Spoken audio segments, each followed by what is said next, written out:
This is Think It Through with me, April A. Bear. Get ready to start thinking. I know, it's hard, and you'd probably rather not. But here we go anyway. Hi everyone, and welcome to episode 24. I'm publishing this episode in the first week of 2022, and so many of us are seeing the new year as a new beginning, and we're making some New Year's resolutions to try and improve ourselves. According to Forbes, over 50% of Americans say they have made some kind of New Year's resolution, and those are usually things like losing weight, quitting smoking or drinking, working out, saving money, that kind of thing. However, by February, 80% of those people will have abandoned those resolutions. For many of them, they really wanted to make positive changes and maybe even took some steps to implement those changes, like getting a bike or buying a gym membership or signing up for a weight loss program.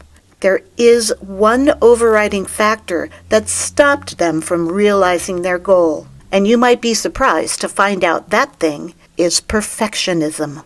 Now, as a reformed perfectionist, I can totally relate to this.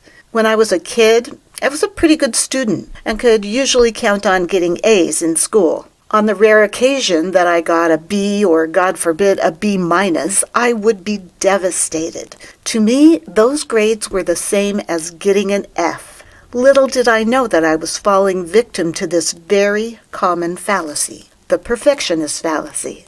This is a version of the false dilemma fallacy that I talked about in episode 21. The perfectionist fallacy is also known as the nirvana fallacy.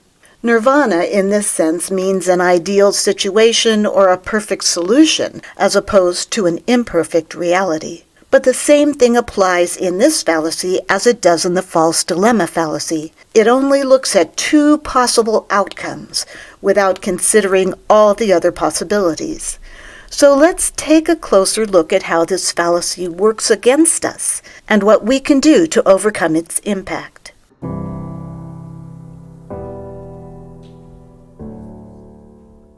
We tend to think of perfection as an obviously good thing, the ideal that we should all be striving for, and what could possibly be wrong with that? Well, in a perfect world, being perfect would be attainable. But, and I'm sure you're well aware of this, it's not a perfect world, and we aren't perfect creatures. And the problem with thinking that perfection is the goal is almost perfectly stated in this quote by Voltaire. The perfect is the enemy of the good.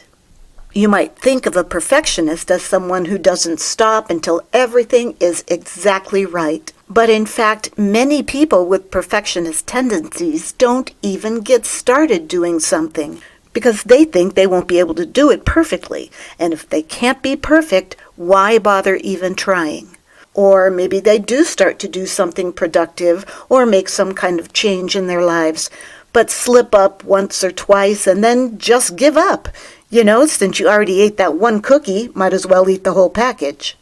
According to psychologist Elizabeth Lombardo, perfectionism is an all-or-nothing mentality. Something is either perfect or a failure. Do something perfectly or forget even trying. When it comes to jobs and careers, perfectionism might be considered a good quality to have. After all, aren't companies looking for people who set high standards for themselves and the people around them, who are motivated and conscientious, and who aren't afraid to work long hours to achieve a goal? Well, the Harvard Business Review conducted a meta-analysis of several decades' worth of studies on perfectionism, and they concluded that it is, quote, a much bigger weakness than job applicants and interviewers probably assume.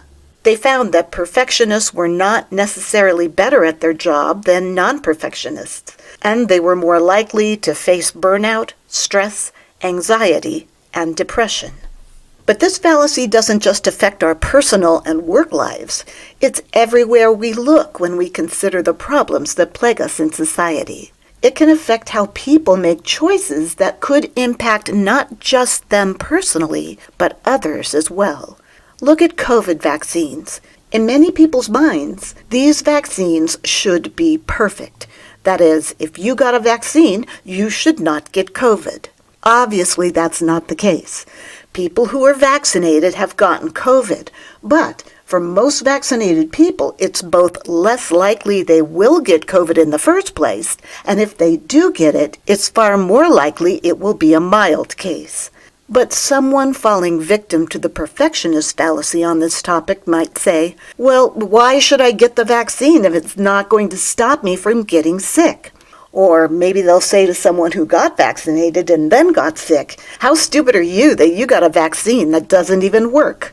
The perfectionist fallacy says that if something isn't 100% effective, then it might as well be 0% effective. So in this case, perfect is definitely the enemy of good. Getting a COVID vaccine is good, not just for you, but the people around you. It's not perfect. This all-or-nothing attitude is potentially dangerous. There's a whole anti-science, anti-intellectual contingent out there arguing that because scientists don't know absolutely everything about their field of study, nothing they say is trustworthy and they aren't worth listening to. And there are people who think that unless the law is 100% guaranteed to fix some problem, that it's not worth implementing. Or who think voting is useless because all politicians are corrupt anyway, so why bother? I could go on, but you get the point.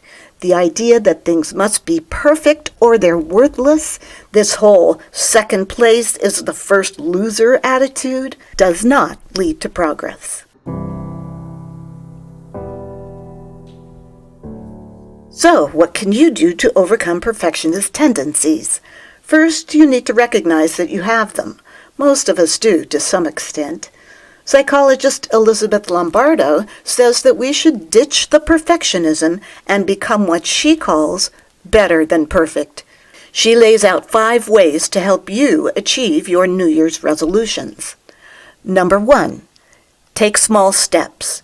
Instead of saying you're going to accomplish some big goal like losing 50 pounds or exercise every day or give up alcohol forever, make your goals smaller and more manageable, like committing to exercising 3 times a week for 20 minutes at a time. That's totally doable. You can get up and walk around the block, and once you've done it for a few weeks, you can maybe up the minutes to 30 and incrementally move up as you become more fit.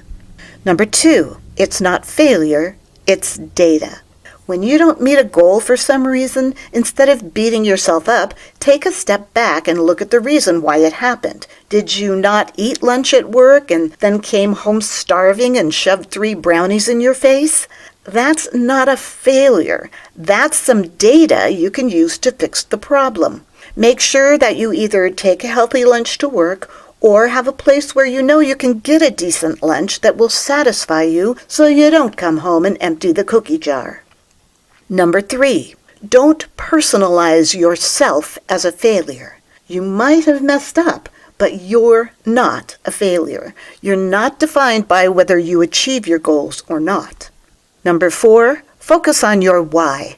People who have a clear reason of why they want to accomplish a goal are much more likely to succeed. It's a lot more productive to focus on the positive aspects of change, like how good you're going to feel when you lose that weight, rather than the negative aspects, like all the cheese and meatballs you'll be giving up. And 5, have an accountability partner. If you have someone you have to report to, like a family member, friend, colleague, or coach, it's more likely that you'll stay on track. Vix Anderton, who calls herself the recovering perfectionist, says it's critical to be specific when creating your goals. Just saying, I'm going to eat healthier this year, is so vague as to be useless.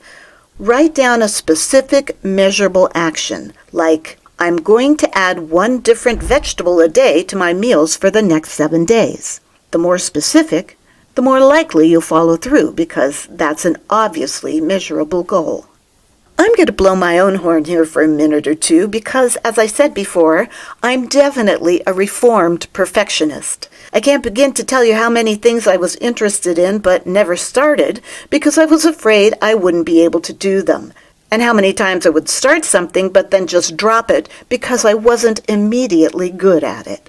I can vouch for breaking big goals down into smaller, specific, measurable increments. I started running, more like jogging/walking/stumbling over curbs, but I call it running, about 4 years ago. Before, I always assumed that I simply wasn't capable of doing it, but it turns out I can. I've run 5Ks, 10Ks, and half marathons, and I use training programs that start with short runs several times a week and work their way up from there. I'm heading to Orlando this week to participate in Walt Disney World's Marathon Weekend for my 4th year in a row. If I were still locked into those perfectionistic tendencies, I would never have even tried to do something like this, and I would have missed out on a lot of fun and a great way to stay in shape. If you want to give running a try for one of your resolutions this year, there are some great programs out there, like Couch to 5K. I've put that training program PDF in the show notes so you can check it out. So those are things you can do to help yourself get over perfectionism in your personal life. But what about avoiding falling victim to the perfectionist fallacy when it comes to things that affect our society or our safety? Again, while a perfect solution would be nice, it's rarely possible. If we aim to either completely solve a problem or do nothing at all, chances are high that nothing will get done. So, the idea that wearing a mask is useless because it doesn't completely protect you from viruses, or that people wearing seatbelts sometimes die in car crashes, so why should we be forced to wear one? Or there shouldn't be gun regulations because people who want a gun will find a way to get one anyway. All of these arguments are perfectionist fallacies. The truth is that wearing a mask does not provide full protection, but it does provide some, and some is better than none, especially when combined with things like vaccines and distancing when necessary. The same thing is true for seatbelt use. The goal is to reduce the likelihood that a person will die in a car crash, not to completely prevent it. And the gun regulation argument that laws can't keep bad guys from accessing guns, so what good are the laws? Well, if we accepted this logic, we would have to repeal every single law, because no law is perfect and all laws can be broken.